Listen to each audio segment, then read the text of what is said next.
Welcome to the Know. I'm Ashley Jenkins. I'm Chris Demarais. Get your Pokeballs ready. Pokemon is invading real life. Sort of. The Pokemon Company has revealed its newest project, Pokémon Go. It's a video game, but it's a real-world game. I guess actually I'd class it as an augmented reality Pokemon. Details are still thin on the ground, but here's how it works. The game is being built for iOS and Android devices and is meant to be played while you're on the go, or get you going if you're all ready.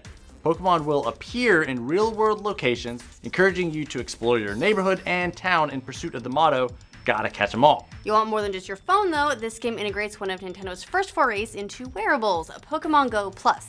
Theoretically, you don't have to wear it, it would probably fit in a pocket just fine, but it seems to be intended for the wrist since it will connect to your phone via Bluetooth and notify you about nearby Pokemon using an LED light and a slight vibration. Once you locate a Pokemon, you can fight it, capture it, and add it to your collection, and then trade it away to one of your friends because you just aren't ready for that kind of commitment. Or it's not your type because you think grass types are sissies because you're crazy or whatever. It just makes me think of pet hoarders, but at least they don't have fight clubs. Or do they? Michael Vick, please weigh in. What? At first glance, this actually looks like an April Fool's joke, maybe because there was an April Fool's joke with this exact premise last year by Google Maps. During that event, Pokemon popped up scattered around actual maps, challenged users to find as many of the 151 Pokemon as possible. Those who managed to complete their Pokedex were even sent a congratulatory letter and a set of Pokemon Master business cards, which I would kill for. That event was initially planned to last 3 days, but ended up being so popular it ran for two bonus days. Oh my goodness. This whole thing was done by Google, but this game probably uses a lot of similar technology. It's being created for the Pokemon Company by Niantic. Niantic, I looked it up. It's named after a ship. Thank you. Which actually was Google.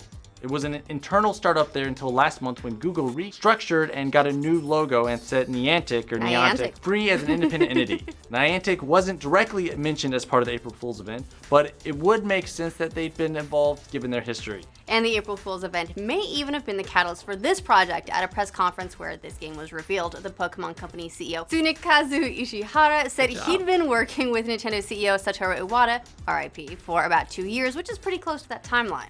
Before this, Niantic's biggest project was another real-world location-based augmented reality game called Ingress. In Ingress, players establish portals at cultural locations in the real world, public art, monuments, and so on and so forth, and link 3 of these points together to create control fields over geographical areas and claim mind units controlled by those areas. Sounds pretty crazy if you're not part of it, but the game has actually been downloaded 12 million times since it hit Android in closed beta in 2012 and iOS in July last year. Those are some pretty good numbers. The most recent Pokemon release may not even have topped it. Earlier this year, Nintendo announced that Omega Ruby and Alpha Sapphire were about to hit 10 million sales.